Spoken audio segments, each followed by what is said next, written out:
You got is No. is where you put plants next to other plants to benefit them. Yeah. It might be for insect repellent, it might help them grow better, things of that nature. Yeah, one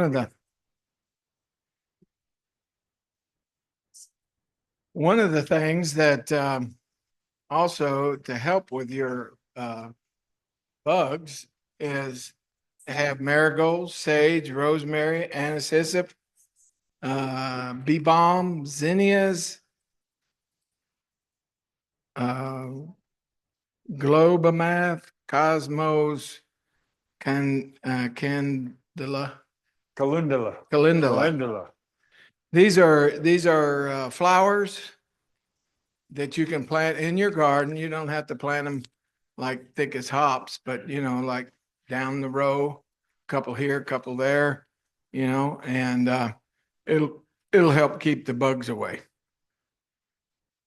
Companion planting is a wise thing to do because and Tony touched on it about knowing what to plant after something's been harvested. That's part of the companion planting, like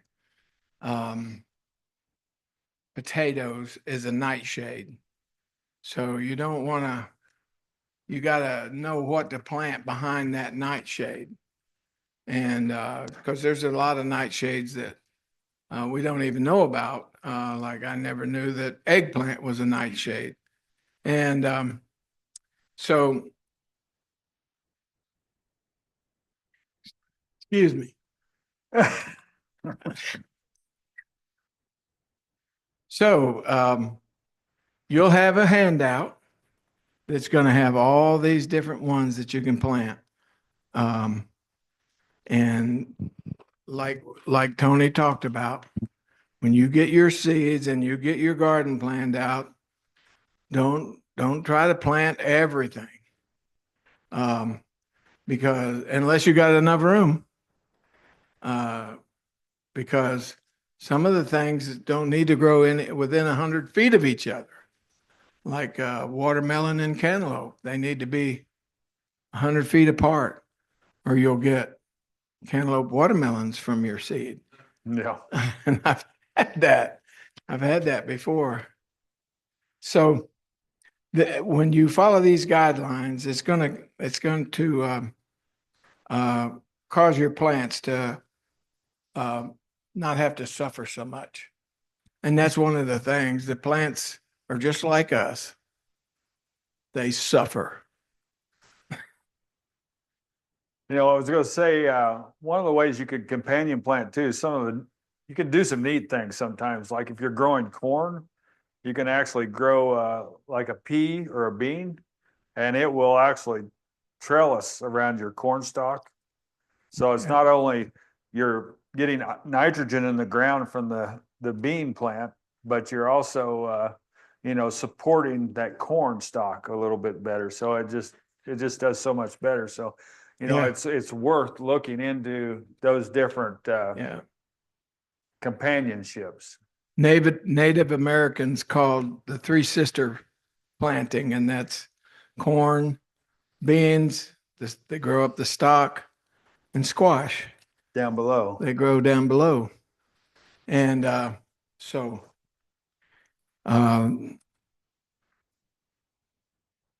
if you want to buy these things, this book and this book here, Diana has them available back there.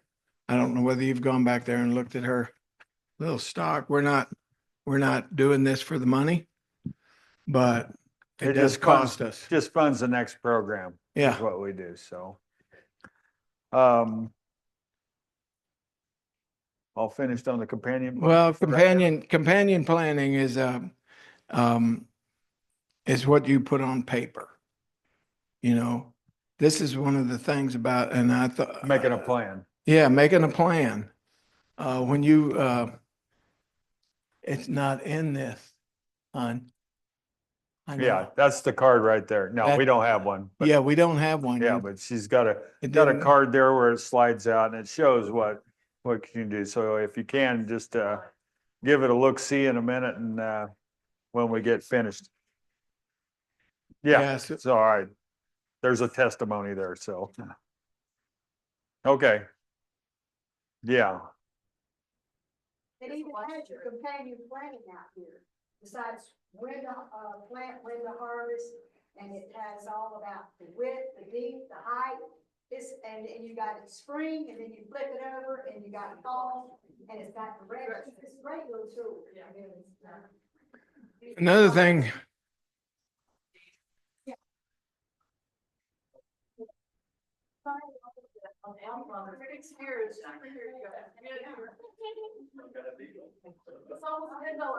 um, okay. um, the, Okay. another thing that you can get and get it at your co-op is, an almanac. You know, and that will help you with planting days and all kinds of different stuff and things to plant at certain times. So think planting your garden. If you look on this and it says plant beans with onions, garlic, and leeks and shallots, you know, that's the way you can plan your garden out. Okay, we're gonna move on to, watering. You know, it sounds real simple, but, you know, you can always underwater plants, overwater them. Whenever you put a plant in the ground, make sure it's watered good. And then keep up on it. You should always have, you don't want to water every day on some plants unless you're just really dry. But, you know, every 2 or 3 days, and water it deep when you do it, because those roots are trying to go down deep at that time to get in the soil. So if you don't, you're going to get shallow roots and the plant's not going to do as well. So, It won't get the nutrients, and when it yeah, won't get the nutrients, and then when it does gets dry, the roots will be up where it's dry instead of down where it's wet. yeah, yes.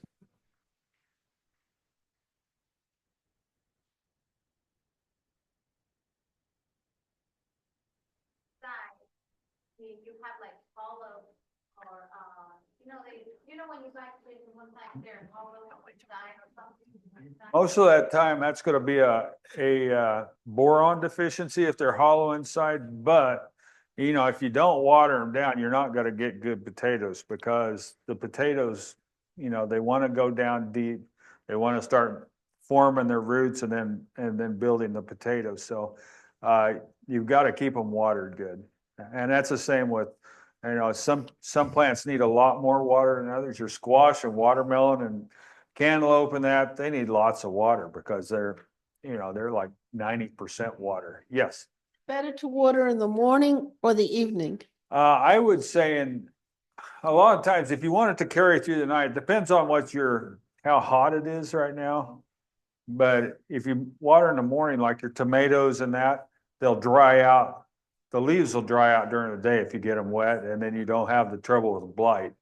But there's some things it's better to water at nighttime, you know, so that it carries throughout the, you know, that 12 hours of darkness. So you just have to plan it right, depending on your plants. But you know, if it's super hot outside though, you know, you try to get the water on it whenever you can. Right. You know, or it's just everything's evaporated, especially if your ground's not good. And if you're now with your boxes, you should be able to hold your water pretty good with what you're putting in there. But if you're just out there on plain yard soil out there, it'll go away real quick. So you've got to really, unless you keep it aerated. That's why you need to aerate, so that the water will get down into the plant roots. And you use a fork for that. You know, you don't like try to till right up next to a. Yeah, because it just makes a hard pan if you're Yeah. tilling.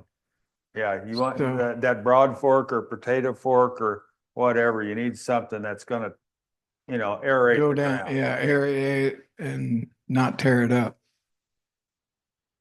Okay, Want to talk about pest and weed control a little bit? yeah, What do you do to keep the pests out? well, Captain Jack. That is a organic weed killer. I mean, Bug spray. bug killer. But you can also make your own out of an organic dish soap. Just and like 1 tablespoon of I mean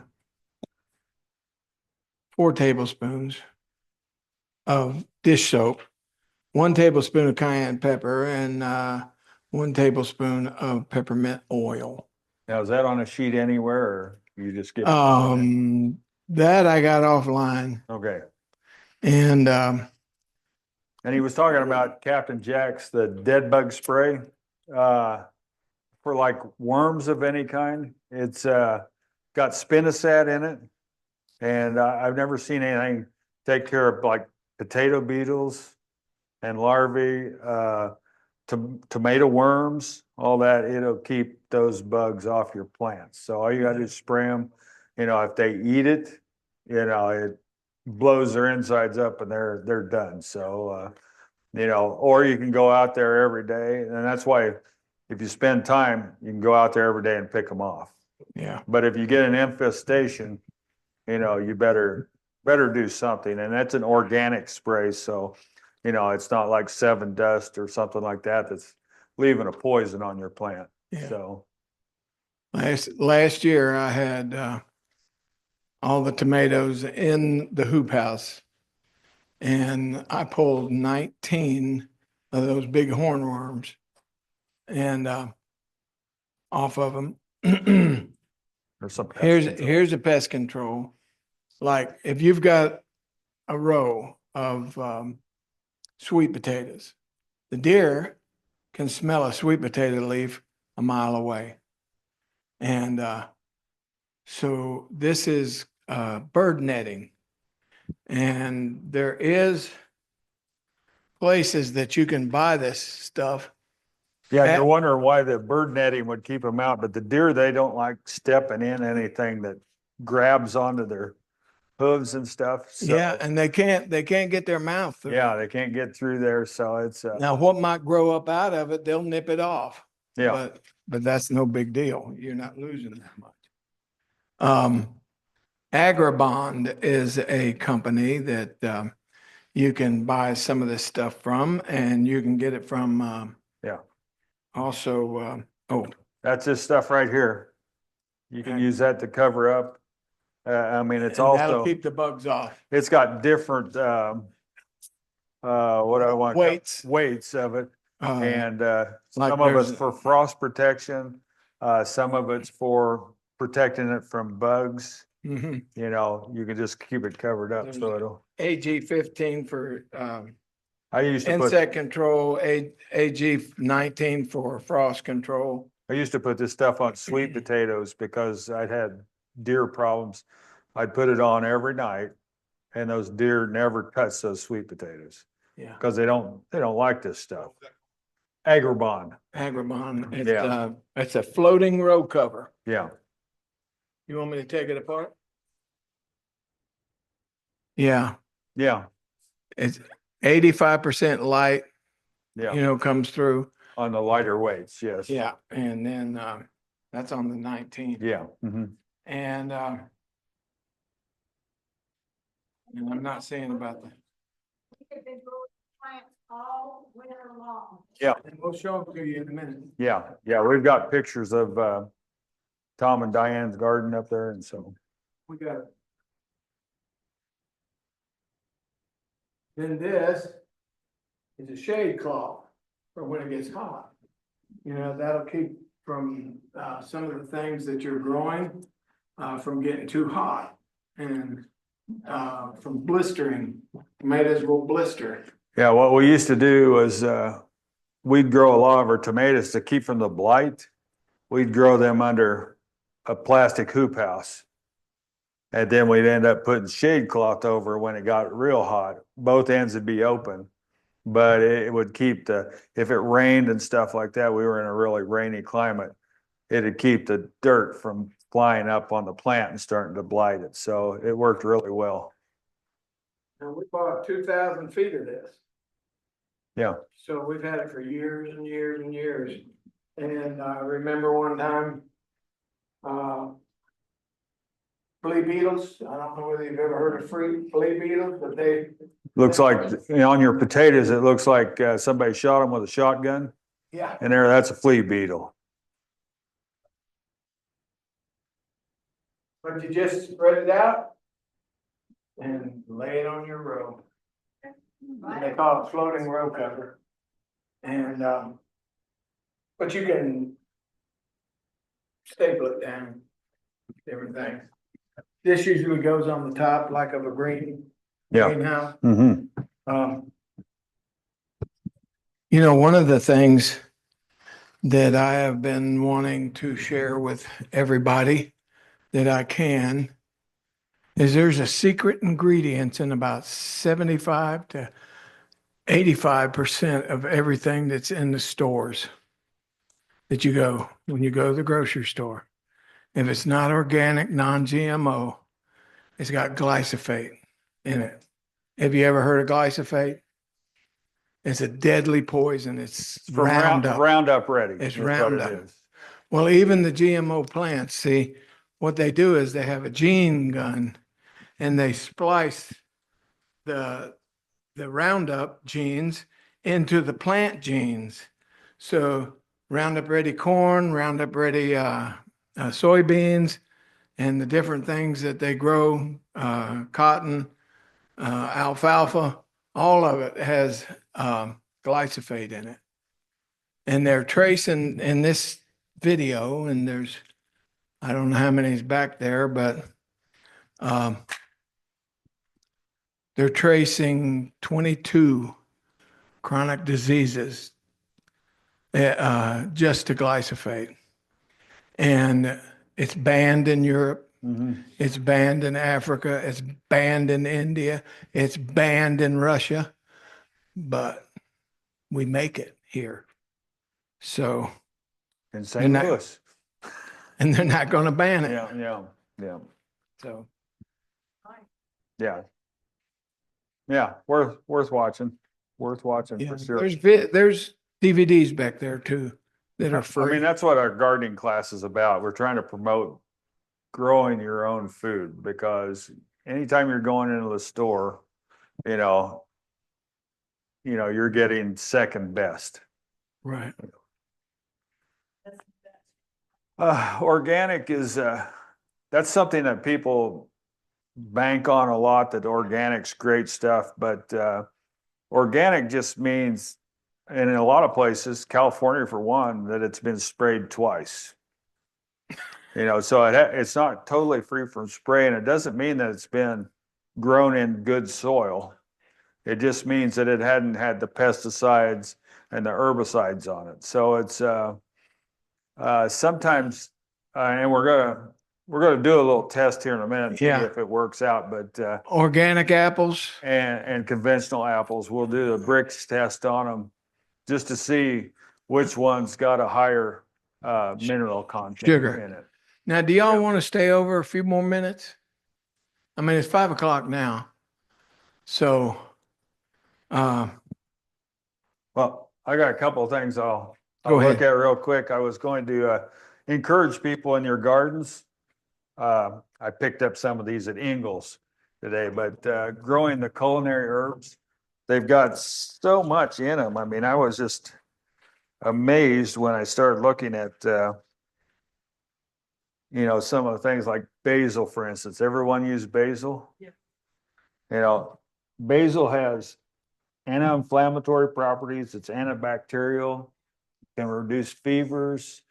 It's packed full of so much stuff. I mean, everyone always looks at the medicinal herbs as just, your golden seal and all this other stuff, but they're right in your garden.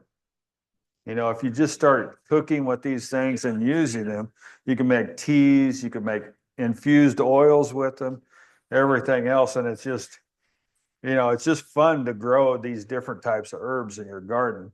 And they work with the companion planting chart too as well. So, Bugs don't like them. bugs don't like them, and that's, I would suggest, pardon? Yeah, basil, yeah. Yeah, and they go good together, that's, you can't beat that. So, anyway, I thought I'd hit on that just so we weren't, That's good. doing that.